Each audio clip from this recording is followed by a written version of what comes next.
Bonjour, chère Sarah. Bonjour, cher Stéphane. Eh bien, bienvenue dans notre première, ou notre première capsulette, un nouveau nom que nous avons inventé dans nos esprits inventifs, il y a quelques secondes, effectivement. De quoi allons-nous parler aujourd'hui? Alors, nous allons aujourd'hui aborder le sujet suivant. Oui. Suis-je possédé par un esprit? Ouh. Les esprits possessifs. Exactement. Alors les pourquoi esprits est-ce qu'on avait envie de vous parler des esprits possessifs? Alors, c'est très simple. Il se trouve qu'avec Stéphane, on continue à se former et qu'il y a quelque temps, on a assisté à un week-end très intéressant de formation sur les énergies en général C'est vrai.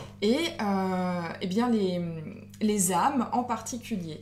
Et donc, on nous a expliqué durant ce séminaire, ce qu'on a trouvé très logique finalement. Je avec pense du que tu recul. regardes par terre alors qu'on n'a pas pris de notes. Je me pose cette question. Je ne regarde pas par terre. D'accord. Je regardais ton livre en fait, puisque tu as Très- un titre intéressant que tu pourras peut-être nous communiquer tout à l'heure. Oui.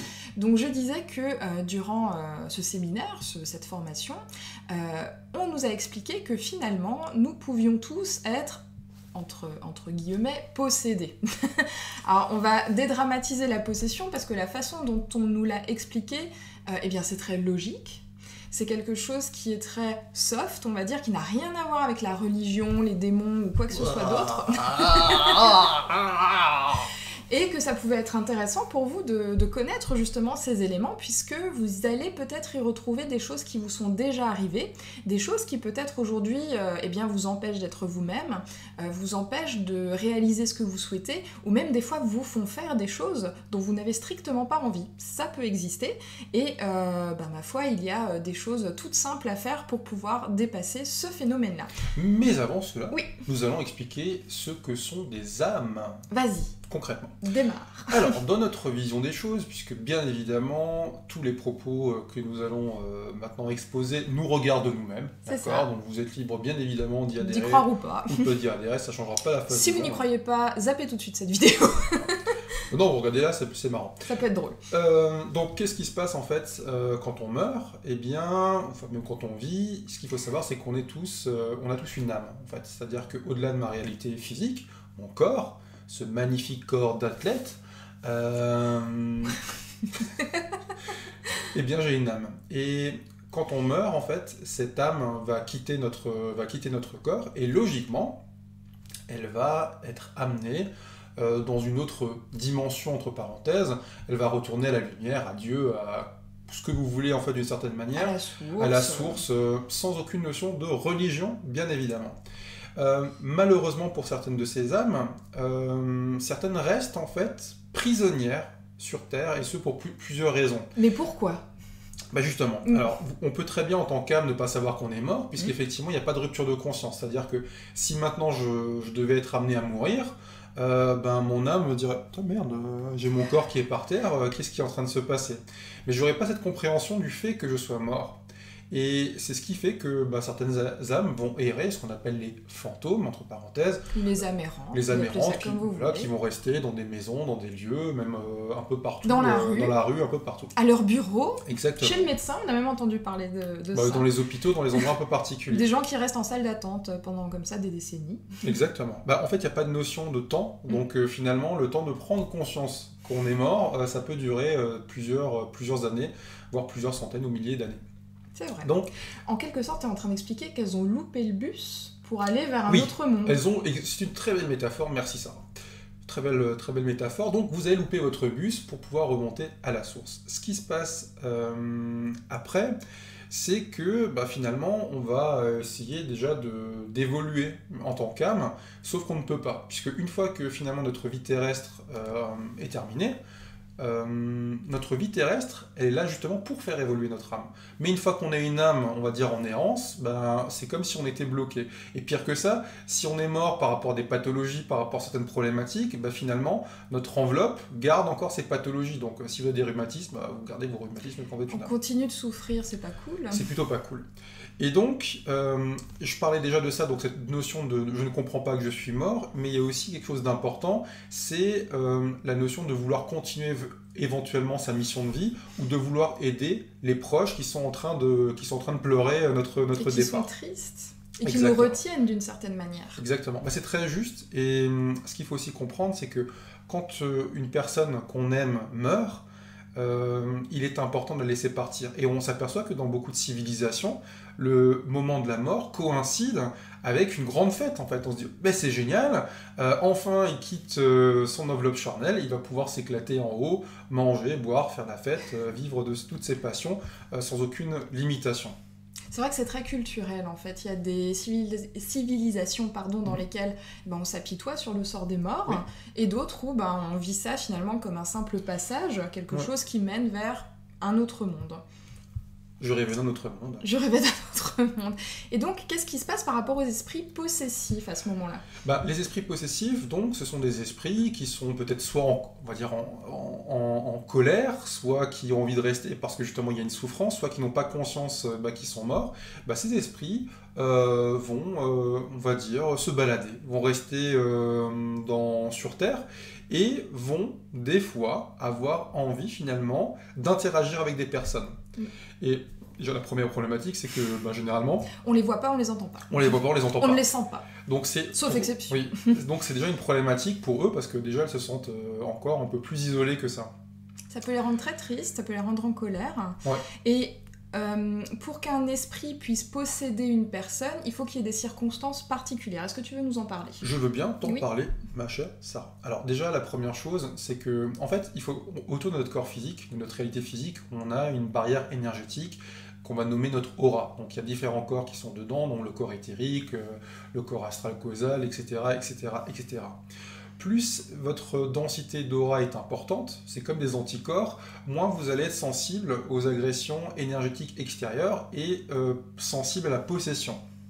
Mais si par exemple vous vous droguez, si par exemple vous êtes alcoolique, vous buvez beaucoup, si par exemple vous avez vécu une opération et on vous a fait une anesthésie générale, ou que vous fumez, un peu moins quand même, mais... Que votre corps est en mauvais état. Exactement. Ou bien dans une situation où votre esprit n'est plus en totale possession de votre organisme. Donc ce que tu disais, les comas, les anesthésies générales, Exactement. Certaines opérations. C'est comme si notre âme, vous êtes par exemple, on va dire, hospitalisé, votre âme, elle est à côté de votre corps, quoi. Si vous êtes en anesthésie générale, qu'est-ce qui se passe ? C'est comme s'il y avait, c'est un peu le jeu des chaises musicales, il y a un endroit qui est libre. Et donc qu'est-ce qui va se passer ? C'est que cette âme errante, elle va rentrer dans votre corps. Et c'est pour ça qu'on s'aperçoit que certaines personnes vont des fois avoir des comportements qui ne leur ressemblent pas du tout. Des absences, en se disant « mais punaise, qu'est-ce que j'ai fait ?»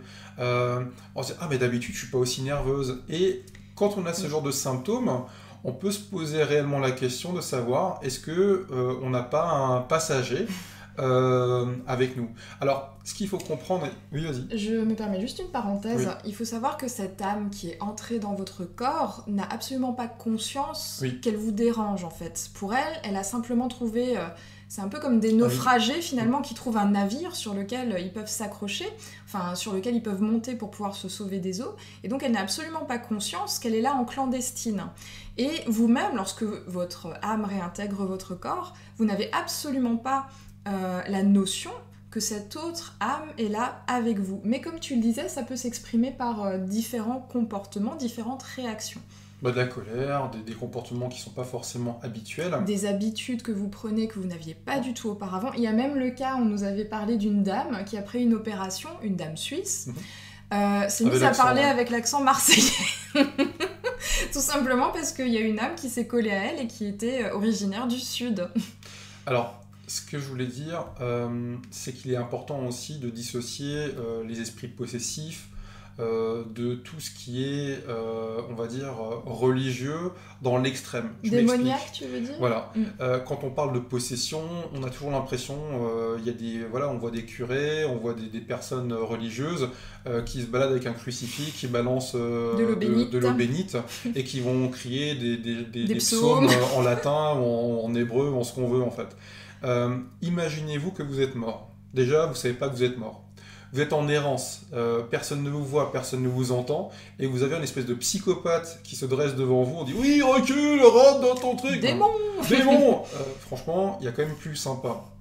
Donc la première chose, c'est déjà d'accepter finalement que cette âme est là, que c'est une âme généralement qui peut être en peine, même si elle vous amène finalement des désagréments comme la colère ou n'importe quoi, c'est une âme qui est en peine.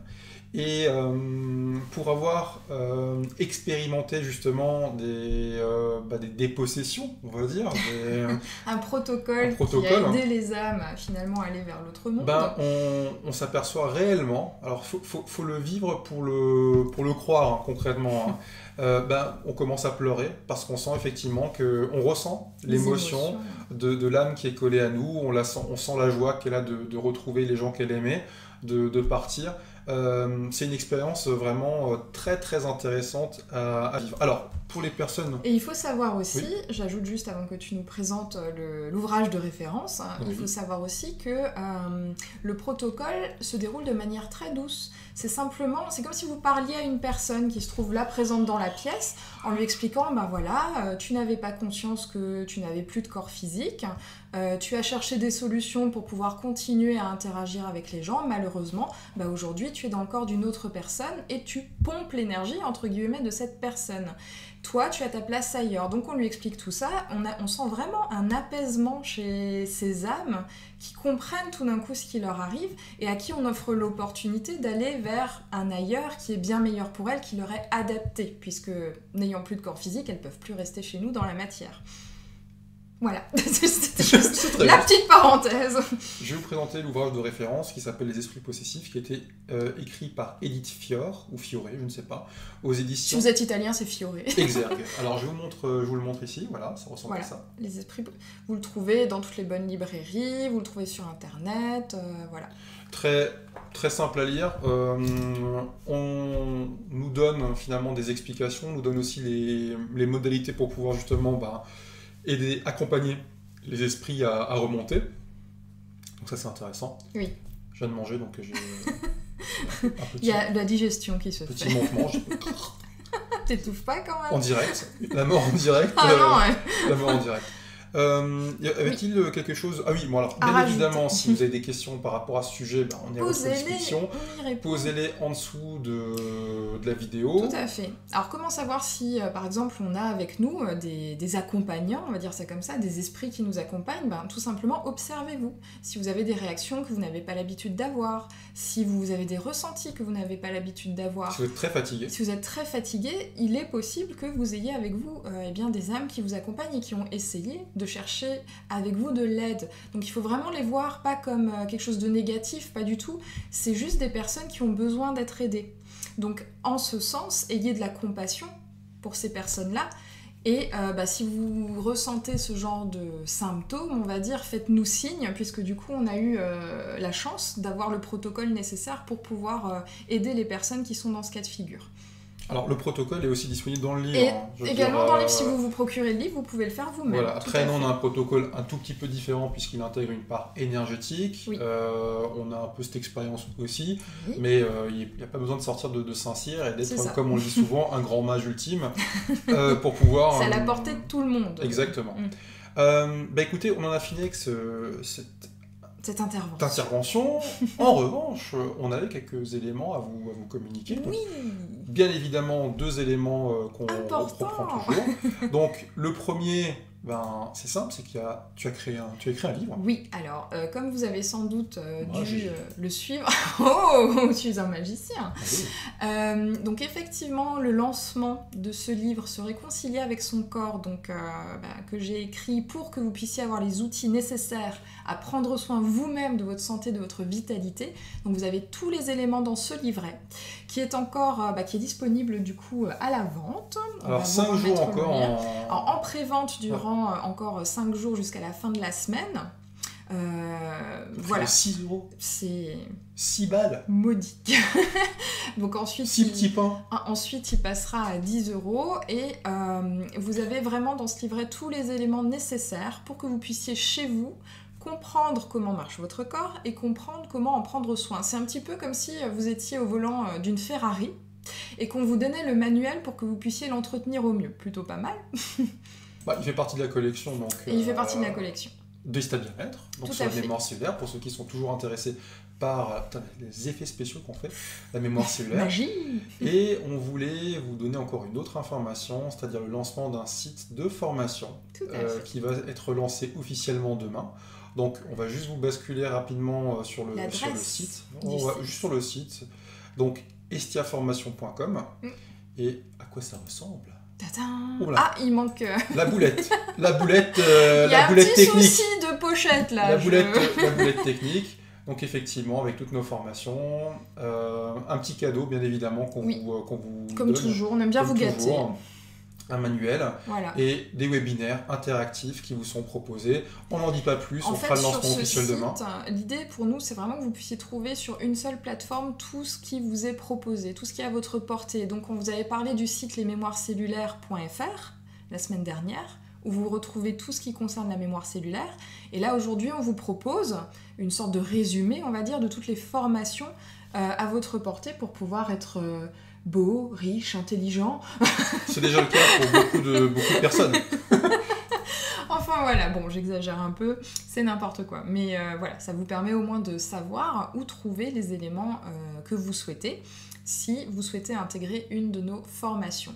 Autre actualité, on revient dessus, vous l'avez aussi entendu, nous avons notre séminaire, les clés de l'épanouissement, qui se déroulera au printemps, au mois d'avril, et vous avez encore la possibilité de vous inscrire en Early Bird jusqu'au 15 janvier.